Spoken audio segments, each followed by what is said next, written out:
Zap Crypto. Tous les jours, toute l'actu crypto au même endroit. Et pour me soutenir, abonne-toi et active la cloche pour ne pas manquer le prochain Zap Crypto. Bonsoir la cryptosphère. Comme d'habitude, on commence avec le Fear and Greed Index, actuellement à 28. Dans la peur, le Social Index, toujours bloqué à Funds Europe, et le Market Order Flow, actuellement en recherche de vente. Avant de vous laisser à votre zap, voici un petit passage qui m'a beaucoup touché aujourd'hui. Je vais vous présenter une chaîne qui s'appelle Zap Crypto, qui va dans le sens contraire du chacun pour soi, car elle diffuse sur sa chaîne des extraits de vidéos de nombreux youtubeurs et youtubeuses. Je vous conseille d'aller jeter un œil sur sa chaîne et de lui mettre un pouce en haut pour l'encourager, car ce qu'elle fait tous les jours, croyez-moi, c'est du travail. Et quand, comme moi, on n'a pas beaucoup de temps, ça permet d'avoir un aperçu rapide de ce qui se passe dans la journée dans l'actualité crypto. Je constate également que de plus en plus de femmes s'intéressent à la crypto, que ce soit des créatrices de contenu sur YouTube ou dans l'investissement crypto. Merci à toi JPW, c'est toujours gratifiant quand son travail est reconnu. À moi seul, je ne peux pas le remercier comme il se doit. Alors aujourd'hui, je vous demande une faveur, un petit cadeau pour les 6 mois de la chaîne. J'adorerais me réveiller demain et voir son nombre d'abonnés passer la barre des 1000. Alors je compte sur vous, comme dit Monsieur Amar. Ça va, ça coûte rien, like. Tu lis, tu likes. Dites-vous que vous investissez dans votre karma. Faire le bien vous rapportera toujours du bien. Il n'y a rien de plus gratifiant dans la vie que de faire plaisir à autrui. Voilà, je vous embête plus. Merci encore à JPW pour ce beau message. Je vous souhaite une excellente vidéo. C'était Zap Crypto. Allez, on attaque sur le daily, encore une fois, vraiment c'est un schéma qu'on connaît ici. Donc le daily toujours dans sa même problématique de flag. Donc comme on l'avait détaillé vraiment dans la dernière vidéo, on avait donné je crois 23 500 vraiment en clôture. Donc là ça n'a pas été effectif, on a seulement eu des mèches qui ont été chercher vraiment ces niveaux-là. Et on se rend compte que après le petit fake out au-dessus du flag, on a quand même réintégré. Dans ce schéma vraiment qu'on connaît, on avait dit vraiment même avant même que le flag arrive, on attendait vraiment comment dire un MACD qui remontait un petit peu comme ceci. On avait déjà même tracé les lignes et on avait dit que probablement on ferait une structure encore similaire sur les grosses qui avaient été fait. Ça là on avait dit qu'elle était encore un petit peu différente, mais ça reste quand même un flag. Donc là par rapport à la situation actuelle, deux niveaux à surveiller. Donc le premier niveau toujours le même des 23 500. Si on venait à repartir ici clôture au-dessus, voilà, on pourrait aller rechercher les gros TP qu'on avait déjà fixés en haut. Donc les gros TP, on rappelle que c'est les 25 000, 27 500 ici sur le bas du flag et les 30 000 au plus haut. Mais j'avais dit vraiment que au-dessus des 30 000 clairement on pouvait se brosser. Enfin moi clairement j'ai des gros doutes que j'aimais depuis un certain temps quant à une reprise haussière on va dire dans ces eaux là. Deuxième gros niveau à surveiller vraiment dans cette configuration, c'est vraiment le niveau des 22 000 $. Niveau des 22 000 $ ici, on va essayer de tracer un petit peu plus droit, voilà, comme ceci. Si on venait à réintégrer, ce serait comme toutes les fois d'avant, d'accord? On se rappelle toutes les fois d'avant, à chaque fois on est repassé au-dessus de ce niveau et on a cassé. On est repassé au-dessus du niveau, on a cassé. Là ici c'était un petit peu moins clair on va dire, mais on avait quand même une belle divergence. On est repassé au-dessus du niveau 2 fois et on a fini par le casser. Donc là on se retrouve encore une fois dans la même configuration. Alors que tout le monde est bullish, alors qu'on a passé ce premier signal daily, on va voir qu'il est bon mais partiellement vrai. Voilà. Pour moi la suite elle est quand même assez évidente, on doit quand même recasser ce niveau des 22 000 pour aller rechercher les niveaux un petit peu plus bas. Donc là vraiment de mon avis c'est encore une fois foutrement mal engagé si vraiment on voulait reprendre un breakout dans le sens où on est sorti du flag et qu'on a quand même réintégré ici, d'accord? Je vais passer sur Ichimoku Kinkoyo par rapport à des tout petits objectifs de prix, j'aime bien vous montrer ça de temps en temps, je vais passer en daily. Donc je voulais pas voir en fait une clôture en daily et une acceptation en dessous de notre Kinjun juste ici. Néanmoins, est-ce qu'on peut revoir un ravalement haussier? Si on vient avoir un ravalement haussier, un petit excès haussier pourquoi pas, on aurait un objectif Tenkan des SSA juste ici au niveau des 22 500 $. Après malheureusement c'est ici qu'on prend une décision. Si on est bloqué comme beaucoup en réalité qui ont potentiellement acheté ce breakout ou éventuellement acheter le pullback, donc on est un petit peu coincé, ce serait peut-être intéressant, pourquoi pas, d'alléger ou soulager notre position aux alentours des 22 500 $, parce que ce sera défendu, hein. Ne nous y trompons pas, hein. Ce sera défendu. Malgré qu'on ait bien sûr les structures, notre Chikuspat est au-dessus du prix, on pourrait potentiellement traverser et transpercer notre Kinjun, mais ça reste baissier quand même dans une rhétorique de fond. On est en train de construire quelque chose actuellement sur Bitcoin, mais jusqu'à preuve du contraire, c'est pas très bullish ce qu'on est en train de voir. Tu auras toujours des indicateurs qui vont te dire le bottom. On peut aller voir les 10 000 $, tu vois. Tu auras des indicateurs qui te diront 10 000 $, c'est le bottom. Au bout d'un moment, il y a certains indicateurs qui auront raison. Hein, voilà. Alors moi, j'aime bien ici le petit wick-off. Je garde cette image-là Parce que, si tu veux, le petit wick-off est bien. Parce que, voilà, c'est genre, on fait semblant de sortir en haut. On fait semblant de sortir en haut. On fait semblant de sortir par le bas. Donc, on pèterait le bas de la mèche aux 17 000 $. Et après, on repartirait. Voilà, c'est déjà plus humble comme analyse que plutôt dire to the moon, voilà, ou non, c'est to the 10 000 $, parce que les 10 000 $, t'en sais strictement rien. Moi, j'en sais rien si on ira, j'en sais strictement rien, pour tout le monde n'en sait rien. Les 100 000 $, j'en sais rien si on ira aussi. Ce que je vois maintenant, c'est que bon, on fait attention, parce que là, on peut tomber. On prend chaque chose en son temps. Hein. Ceux qui disent oui, moi j'attends les 10 000 $ pour recharger ou les 15 000. Qu'est-ce que t'en sais que ça va à 10 ou 15? T'en sais rien. Alors là, les gens vont répondre, regarde, c'est normal, regarde, on fait du rouge, alors on va tomber. Ouais, ouais, t'es gentil. Mais qu'est-ce que t'en sais que là, le bottom, il est pas ici, aux 20 000 $, et bim, les 20 000 vont bien tanker, et bam, tu repars to the moon. T'en sais rien. Est-ce qu'on va faire un double bottom aux 17 600 $, 17 600, on reteste, allez un peu plus bas, on reteste ces 17 000, et bam, et on repart. Et là, double gros bottom, et ça y est, c'est le bottom du bear market. Voilà, t'en sais rien, t'en sais rien. C'est pour ça que moi, qu'est-ce que je fais? À chaque gros niveau, à chaque grosse bougie méchante, moi, je recharge. Mais c'est ma stratégie, d'accord? Chacun a sa stratégie. Tana, ils aiment bien recharger de temps en temps. Moi, j'aime bien gaspiller ma thune. Le mec, il dit gaspiller. J'aime bien jeter ma thune comme ça, moi, dans les cryptos de temps en temps. Ça me fait plaisir. Il y en a, ils sont patients.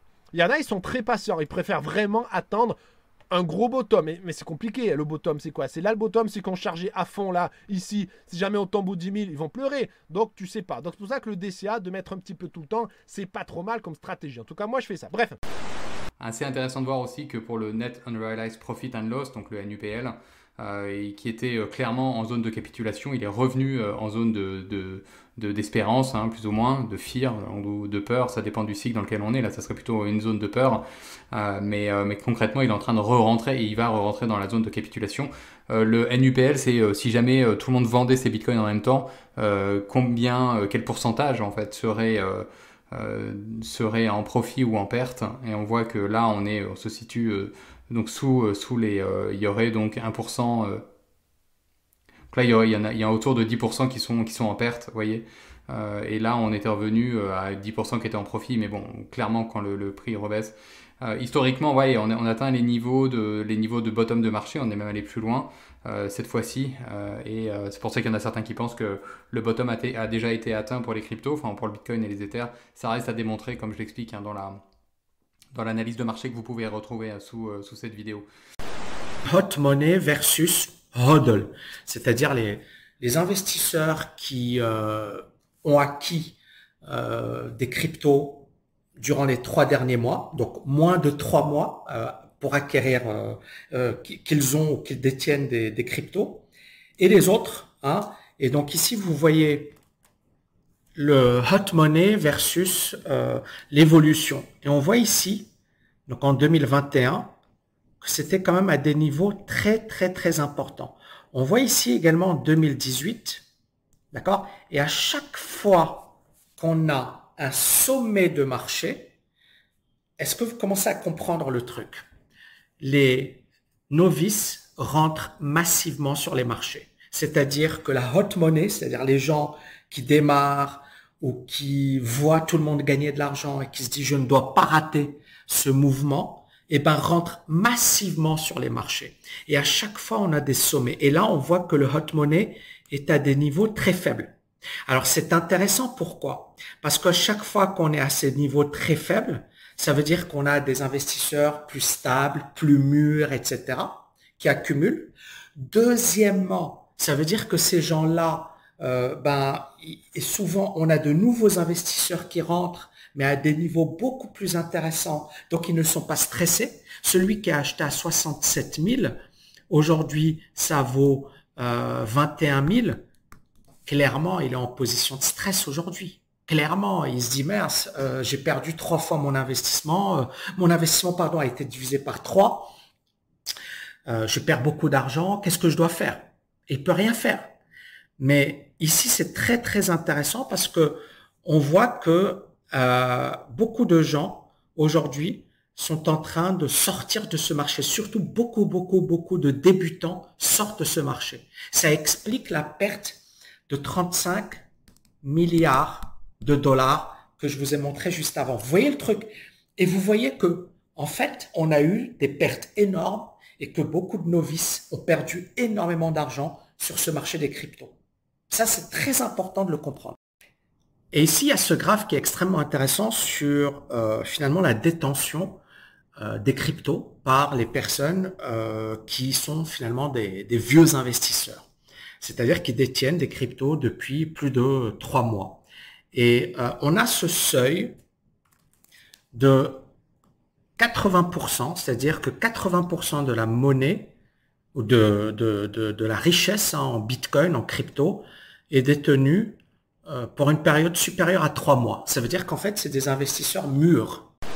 Ici, on peut voir un graphe des hedge funds qui short. Ils étaient à 3 milliards ici sur la TH. Ils baissent jusqu'à 1,2 milliard. Ils remontent ici un peu sur cette montée. Donc, durant la montée, ils en short à nouveau un peu plus. Ici, ils sont descendus jusqu'à 690 millions. Et là, hop, durant cette petite montée, ils sont de nouveau montés jusqu'à 970 millions de shorts. Donc cette montée ici, il a short à nouveau puisqu'ils sont montés de 690 à 970. Et la source pour ceux que ça intéresse, c'est The Block Johnson, voilà pour ceux que ça intéresse. Donc ici, c'est les hedge funds. Durant la montée, ils ont shorté plus, là, et là, ils commencent de nouveau à shorter un peu durant la montée. Est-ce qu'on pourrait éventuellement chuter un petit peu plus bas? Évidemment, c'est possible, mais si on se penche sur les précédentes chutes qu'on a pu voir au fil du temps, on constate qu'il s'agit tout de même d'un bon moment pour accumuler du Bitcoin. En fait, vous pouvez voir qu'on a suivi ce truc, on a chuté et on a... Genre, tant que maintenant, on a trouvé le fond à peu près moins 74% et ça nous a pris ça 221 jours. Et les bear markets, comme on le sait, durent généralement 364 jours, on l'a vu ensemble, et même jusque 411 jours à cette occasion. Donc voilà, peu importe ce qui va pouvoir se passer, si on regarde à ce qui s'est déroulé au fil du temps, eh bien, si on n'a pas déjà atteint le bottom pour le Bitcoin, alors on doit en être vraiment proche, quoi qu'il en soit, que ce soit en termes de temps ou même en termes de prix et de pourcentage d'ailleurs. Parce que oui, c'est sûr, on peut toujours chuter un peu plus bas, mais est-ce que vous devriez attendre l'occasion parfaite? Eh ben, j'aurais tendance à vous dire que non, il est probablement plus intéressant de commencer à DCA dans sa position de Bitcoin à partir de ces niveaux, simplement parce qu'on pourra toujours acheter davantage si on chute plus bas, mais surtout on ne veut pas rater une potentielle montée en attendant trop le moment parfait. Toutes ces poussées qui arrivent après le marché baissier risquent de ne pas prévenir, donc soyons prêts. Voilà pourquoi c'est le moment d'accumuler des bitcoins, les données nous disent la même chose, les graphiques nous le disent également, en gros, tout ceci nous indique que c'est le moment de se lancer si on est là pour le long terme. Donc pour Ethereum, on va se mettre en weekly déjà. Donc en weekly déjà, ce qui est quand même bonnard, c'est que la semaine passée, on a terminé au-dessus de la moyenne mobile 200. Maintenant, en 2 jours, quand tu vois ce qu'on a repris sur ce qu'on a gagné la semaine précédente, voilà, et ça continue de chuter, hein, parce que tu vois, enfin, voilà, il y a vraiment une toute petite mèche, hein, il y a vraiment un petit zizi qui dépasse, tu vois, hein, voilà. Le plus bas, je crois que ça a été 1369, et on est à 1370, donc voilà, il y a un mini zizi qui dépasse. En 2 jours, on a repris presque toute la semaine précédente. Ça fait quand même mal. Donc, si tu viens clôturer ici sur la moyenne mobile 200 et que tu repars à la hausse, ça peut être sympa. Ça peut vraiment être sympathique sur du weekly, surtout que, comme je vous ai dit, on est toujours en recherche de momentum de tendance et de momentum haussier. Tu vois qu'ici la tendance elle est vraiment en train de s'inverser depuis là sur l'Ethereum. Si on a un croisement entre son signal et son MACD, ça peut être bonheur et du momentum. T'en as un petit peu aussi sur les RSI. T'es toujours dans la zone entre les 30 et les 70, hein, t'es carrément à 36.28, donc je pense que ça peut le faire. Parce que sur le RSI, ce qui est sympa, c'est que t'as les 60 et les 40. Voilà. Tu vois, cette zone-ci, c'est pas mal pour placer tes ordres. Cette zone-ci, c'est pas mal pour laisser aller. Et à partir de là, tu peux commencer à vendre, tout simplement. Mais ça, c'est ma façon de trader. Je dis pas quoi faire. Voilà, je t'explique juste comment je trade moi. Mais bon, voilà. Par contre, quand tu vois que la moyenne mobile 25 vient seulement de dead cross avec la moyenne mobile 50, c'est pas folichon non plus. Donc sur du weekly, j'espère qu'on va pas clôturer plus bas que la moyenne mobile 200 la semaine prochaine, parce que sinon on risque de venir chercher des bas plus bas que le précédent, parce qu'en plus je vous avais expliqué qu'ici malheureusement c'est un peu galère quoi. Là c'est un peu galère, donc chaud quoi. Non seulement mercredi le 27 juillet à 2h PM heure de New York, on a la Fed qui va nous dire s'ils augmentent les taux d'intérêt de 0,75% ou 1%. Pour l'instant, on a 75% de chance que c'est 0,75% qui amènerait les taux d'intérêt de la Fed à environ 2,25% au niveau des États-Unis. En fait, la Banque centrale américaine, parce qu'on se rappelle qu'une banque centrale, c'est une entité privée qui émet la monnaie pour un pays. Mais il y a toujours une possibilité qu'on augmente les taux de 1%, et ça pourrait créer une surprise sur le marché, et on pourrait voir le marché bouger violemment d'un côté comme de l'autre. Et en plus de ça, qu'est-ce qu'on a? Ça, on va voir le 28 juillet, donc ce jeudi, on a les chiffres du GDP, donc du produit intérieur brut des États-Unis. Si les chiffres s'avèrent être négatifs, on va tomber en récession au niveau des États-Unis. Et là, le consensus, la prévision, c'est de 0,4%, donc il n'y aurait pas de récession aux États-Unis, parce qu'on se rappelle que pour avoir une récession, ça prend 2 trimestres de suite où est-ce que le PIB est négatif. Et là, on a déjà un. Si on a le trimestre, en fait le deuxième trimestre de 2022 qui est négatif, les États-Unis vont tomber en récession. Et là, qu'est-ce qu'on risque de voir? Probablement une surréaction du marché, où est-ce qu'on verrait le marché corriger rapidement dans les prochains jours. Et ensuite, on aurait une tendance. Est-ce qu'on irait vers le haut ou vers le bas? Ça, on va le voir. Mais s'il y a une récession, souvent, ça regarde pas du bon côté. Donc, cette semaine, c'est ça qui se passe. Donc, je m'attends encore beaucoup de volatilité sur le marché et possiblement que la semaine prochaine, le marché va avoir eu le temps de digérer toutes les nouvelles qu'on a cette semaine et le marché va prendre une tendance autant pour le Bitcoin que pour le marché des actions qu'on voit ici. On voit qu'en ce moment, on vient de sortir du territoire de marché baissier parce que pour avoir un marché baissier, le marché doit avoir descendu de 20% de son sommet historique et en ce moment, on est à 18% parce que depuis les dernières semaines, on a eu une belle montée au niveau des actions. Mais là, vraiment, les prochains jours vont être déterminants pour la suite des choses. Il y a une bonne raison pour laquelle le CNBC dit que cette semaine sera peut-être la plus importante de tout l'été. En dehors du potentiel de volatilité, toutes les données publiées cette semaine devraient également nous donner une meilleure idée de la direction que prennent les marchés au moyen et au long terme, ce qui a été assez incertain jusqu'à présent au cours de cette année. Une autre chose intéressante à laquelle il faudra prêter attention tout au long de cela sera de savoir si la corrélation du Bitcoin avec les marchés traditionnels va pouvoir augmenter ou même diminuer. Ici, on a les graphiques de la corrélation du Bitcoin avec le S&P 500 ainsi que le Nasdaq sur l'intervalle journalier. Bien que ces fameuses corrélations aient légèrement diminué au cours des quelques derniers jours, elles sont toujours significativement en hausse depuis le début de ce mois où elles avaient presque disparu comme on l'aimait. Si on finit par constater une baisse des marchés traditionnels à la suite des événements de cette semaine, il serait donc idéal de voir le Bitcoin continuer au moins au minimum de latéraliser plutôt que de s'effondrer aux côtés des actions. On va ici passer sur une autre charte qui nous dit que 0,3% de la richesse des particuliers est investie dans la crypto. 0,3%, ça peut paraître à la fois beaucoup et pas beaucoup. Vous comprendrez ici qu'il y a forcément des sommes qui sont également dues à des très gros investisseurs, etc. Mais on voit ici que à peine 0,3% de leur richesse sont investies dans les cryptos. Si on va ne serait-ce qu'à 10%, vous comprenez que ça nous donne un 3000% de gain, bien évidemment. Donc un nouveau 3000%, 10% de la richesse de tout le monde qui est éventuellement déplacée sur le réseau Bitcoin. Ici, vous comprendrez qu'on est que 4% à toucher aux cryptos sur la population mondiale. On va dire que 4% a déjà touché aux cryptos. Ici, dans le terme des ce qu'on appelle les assets under management, c'est-à-dire les assets que vous avez sous votre gestion, pour les retail, ça correspond à 0,3% de leur richesse. C'est ce qu'on regarde ici sur le réseau. Et là, il faut comprendre également que pour les institutions, on est à peine à 2% des institutions qui ont déjà touché à Bitcoin, d'accord?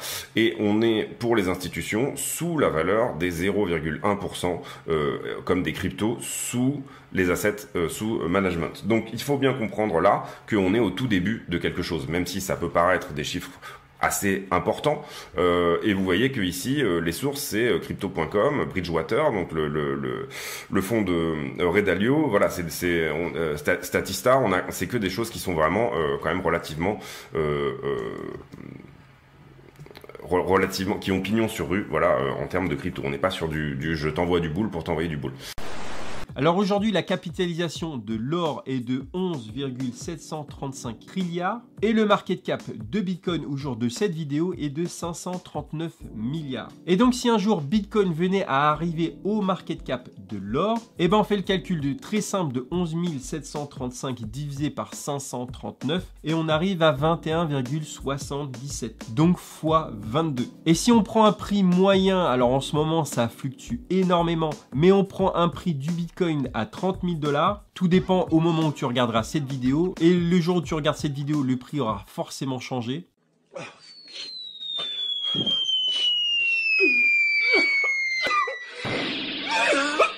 Mais prenons ce prix moyen de 30 000 $ et multiplions-le par 21,77 et on arrive à 653 153 $.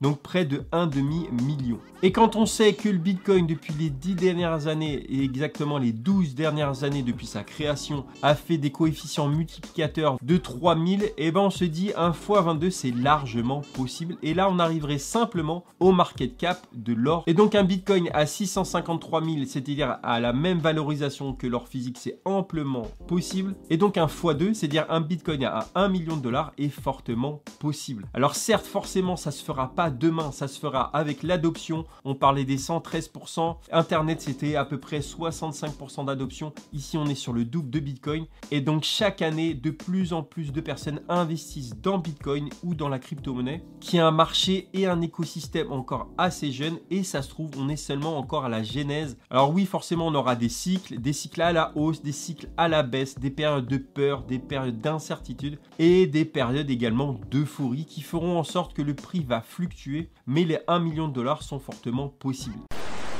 Et qu'est-ce que tu penses du minage, notamment sur le Bitcoin, qui est une activité essentielle à la pérennité de... Ah bah, j'adore. Enfin, je trouve que ton projet est génial.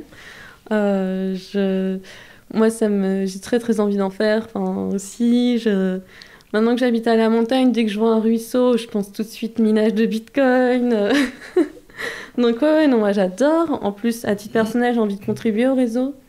Donc oui, j'ai envie de faire du minage un jour. Et tous ceux qui en font, qui participent, qui déploient des projets, etc., j'applaudis, j'encourage, je soutiens.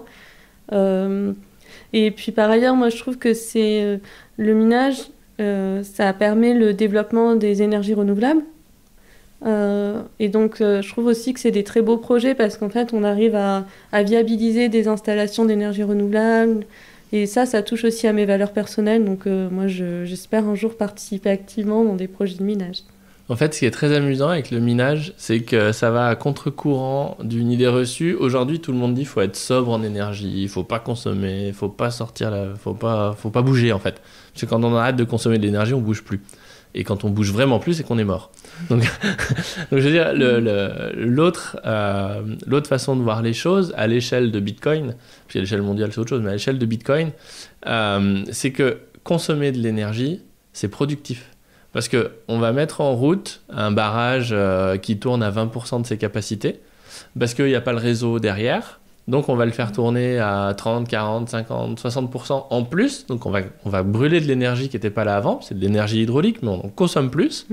Ça va permettre de rémunérer le barrage et de construire le réseau et d'alimenter les populations et même de substituer à des usines gaz. Parce que si on a des gros barrages et qu'on arrive à alimenter les villes, eh ben, ça veut dire qu'à un moment, on peut substituer à autre chose.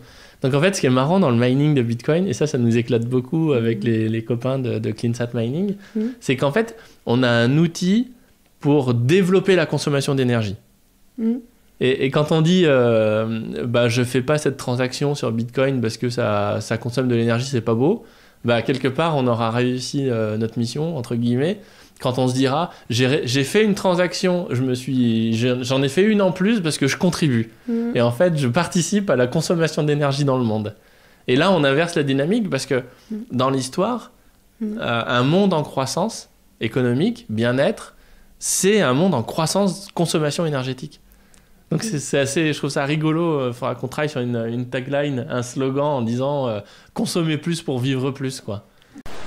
Et alors que Coinbase venait de démentir qu'ils avaient des problèmes financiers, d'insolvabilité dus à certaines rumeurs qui commençaient à circuler un peu partout, selon Bloomberg, la SEC, le gendarme financier américain, semble enquêter évidemment sur la plateforme qui aurait potentiellement listé des tokens non enregistrés aux États-Unis. Et ça, en effet, ça va poser un véritable problème à Coinbase. On sent bien évidemment que la relation entre Coinbase et la SEC depuis quelques temps se dégrade de plus en plus. Pour essayer de faire simple, la SEC reproche tout simplement à Coinbase de permettre à ses clients de trader évidemment des tokens qui devraient être enregistrés tout simplement comme des securities, mais dont les auteurs des tokens ne sont tout simplement pas enregistrés. Et cela évidemment ne va pas arranger Coinbase, car Coinbase a confirmé finalement que les rumeurs de délit initié d'un de ses employés sont réelles. Celui-ci avec son frère et quelqu'un d'autre profitaient des futurs listings pour se faire des petits paquets d'argent. Bref, Coinbase commence de plus en plus à se mettre évidemment la SEC sur le dos. Cependant, il faudra voir si cette enquête va amener évidemment à un procès. On reste au niveau d'une enquête tout simplement. Mais sur le coup, cela ne devrait pas impacter l'univers des crypto-monnaies, mais devrait surtout impacter le cours de l'action évidemment de Coinbase s'il s'avère évidemment que cette enquête finit sur un procès. Coinbase a fait une petite réponse sur son blog très rapide pour embarrer indirectement la SEC en disant que Coinbase ne liste pas de titres, fin de l'histoire, et qui remet un peu en cause aussi la SEC avec qui il serait difficile de dialoguer et donc de travailler pour potentiellement évidemment choisir les listings. Donc il faudra voir ce que ça donne, mais ça peut devenir une des grosses stories évidemment au même titre que Ripple XRP en 2021.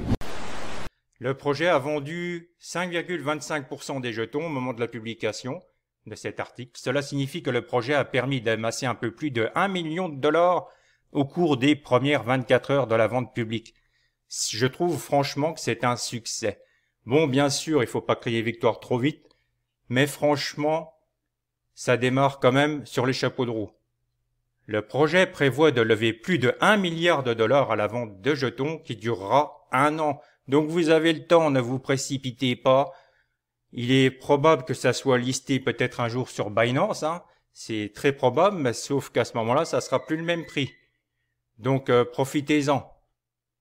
Vous avez le temps, il y aura plusieurs étapes, il y aura plusieurs cycles, jusqu'à 12 cycles qui vont durer 1 mois chacun. Bon, après, ça va augmenter un petit peu entre chaque cycle, ce qui est normal, mais il sera toujours possible, si vous ne pouvez pas investir en ce moment, il sera toujours possible de rentrer un peu plus tard. Parlons maintenant de Binance. Binance, le plus gros exchange au monde, et son président CZ, qui en fait vient de porter plainte contre Bloomberg Businessweek. Principalement en fait à Hong Kong, mais ils ont aussi fait, je vais vous montrer, il y a aussi des choses concernant l'article original qui a été publié, on va dire aux États-Unis. En fait, Bloomberg Businessweek a traduit un article de Bloomberg qui a été publié en anglais initialement, il a été traduit en chinois, et dans cette traduction chinoise, Bloomberg a en fait dit certaines choses qui ne sont pas passées pour CZ. Ils ont en fait dit que tout simplement Binance c'était Zhao Changpeng, c'est le schéma de Ponzi de CZ.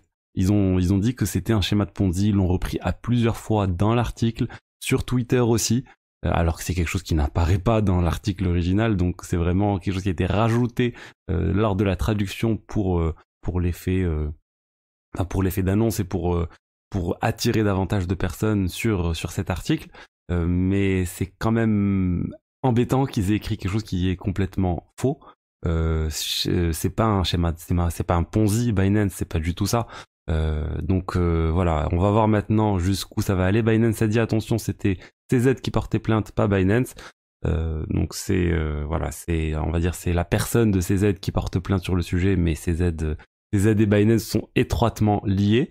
Et aussi, ce qui est intéressant, c'est que même l'article original en anglais, finalement, ils ont fait des choses à New York. Ils ont, on va dire, porté plainte, ou c'est pas exactement ça, mais ils ont fait des choses à New York sur le sujet aussi. Et regardez, quand on voit la version anglaise de la plainte, si on peut dire ça, ils disent en fait que l'article les a défamés même dans la version anglaise en disant que Binance c'était un massive shitcoin casino. Donc voilà, la traduction est assez claire. Ils ont dit qu'il n'y a pas eu de preuves apportées à ça. En fait, c'était un trader qui a dit ça dans l'article, mais ils ont dit que c'est clairement de la diffamation vis-à-vis de Binance et ils n'ont pas le droit d'écrire ce type de choses. Ouais, alors là, le but, c'est juste de créer un wallet pour que tu puisses après interagir, que ce soit sur les écosystèmes DeFi ou NFT.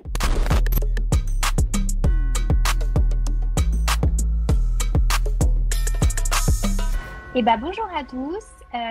Alors aujourd'hui, avec Rémi, cofondateur de l'école crypto, et moi, donc Alex de Wagmi Trends, on va vous faire un tuto pour les early adopters, donc les novices en français, pour créer son wallet. Donc moi, j'ai jamais créé de wallet, et donc c'est Rémi qui est un expert de la blockchain qui va nous aider grâce à son savoir-faire et à son expertise à créer un wallet. Alors moi, je suis toute oui, j'ai partagé mon écran. Ok. Et donc, on démarre. Rémi, quand tu veux. Donc, du coup, on va aller directement. Tu vas taper MetaMask, metamask.io dans la barre de recherche. Normalement, ça doit te diriger directement vers un site. Ouais, c'est ça.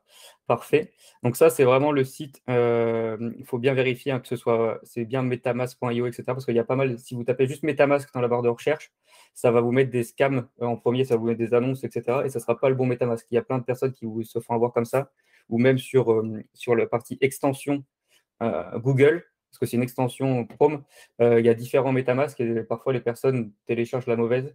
Et une fois qu'il y a des fonds sur le MetaMask, les gens se font siphonner les fonds. Ensuite, les NFT de Ledger qui ont sold out, bon bah ça on le savait, hein, j'en avais parlé déjà je crois il y a environ 10 jours que le projet arrivait et que c'était un bon projet. Effectivement ça a bien marché, le mint était à 0,30, ouais c'est ça 0,30 et là c'est à 0,57 donc c'est quasiment un x2. Mais outre juste le flip, c'est vrai que le garder peut être pas mal parce qu'il y a quand même pas mal d'avantages. Les holders vont pouvoir avoir accès à des préventes un peu, à des spots un peu réservés, privilégiés, un peu VIP, notamment sur des grosses collections comme par exemple RTFKT, donc la collection Artefact, vous savez, avec les Clonix et plein d'autres choses. Donc ça peut être un NFT utilitaire très intéressant. À voir aussi s'il y a peut-être des promos, des choses comme ça, mais il y aura beaucoup d'avantages en tout cas à conserver ce NFT, donc plutôt cool. Sinon, une news intéressante, je pense, qui s'appelle MetaCircle. Ce sont les principaux projets français dédiés au métaverse qui s'unissent sous un collectif en fait qui s'appelle MetaCircle. Et donc, vous voyez, vous avez donc Artefact, Dogami, Exclusible, donc Sandbox évidemment. Et on voit qu'ils s'unissent pour faire justement pour peser par rapport aux gros poids lourds américains. Je trouve que c'est vraiment une super initiative. Vous voyez, l'objectif c'est de promouvoir, de défendre les intérêts, de connecter évidemment avec les acteurs, parce que quand on est unis, on est plus nombreux, de réfléchir aussi. Et donc vous voyez, vous avez quand même pas mal, vous avez tous les grands acteurs, donc Philippe Rodriguez, voilà, le fondateur d'Artefact, je vais pas tous vous les citer, mais vous avez tous un peu les grands noms de l'écosystème français du métaverse et des NFT, ce qui est vraiment super intéressant et ça va être fondamental pour peser face aux poids lourds américains comme Meta et franchement je trouve que c'est une super initiative. Vous pouvez rejoindre ici le collectif, donc moi je vous y encourage en tout cas. Demain, bien sûr, à la sortie de Legends of Venari, le nouveau Pokémon Web 3 avec le monde ouvert et les combats, etc. etc. J'y jouerai évidemment, j'ai grand hâte. Et d'ailleurs, j'aurai des passes Venari à vous faire gagner. Et j'en fais gagner un là dans la vidéo du jour. Donc si ça vous intéresse, les gars, laissez bien sûr un petit commentaire en disant que vous êtes intéressé par Legends of Venari. Et je vous offrirai un pass pour pouvoir jouer au jeu. C'est une sorte de scholarship. Sauf que voilà, le pass sera bien entendu à votre avantage. Et on en reparlera si vous gagnez. Mais du coup, voilà, si vous êtes intéressé par ce jeu-là, les gars, laissez un petit commentaire, sachez qu'il faut quand même consacrer beaucoup de temps parce qu'il y a des patterns à apprendre par rapport aux captures des Pokémon, des Venari. Savoir qu'il y a des actions à faire, il y a des nourritures à leur donner, il y a des endroits où aller, la nuit, le jour, voilà, c'est un peu comme dans Pokémon. Donc il y a quand même beaucoup d'infos comme ça à ingurgiter. Donc voilà, bien sûr, si vous êtes très motivé, laissez un commentaire. Si vous voulez y jouer à l'arrache une fois tous les 10 jours, ne laissez pas de commentaire, ça ne sert à rien. Je vous remercie. Alors, ce zap t'a plu ? Dis-moi en commentaire quelle est l'actu qui t'a le plus intéressé. Et si tu as manqué les actus d'hier, retrouve juste ici le Zap Crypto de la veille.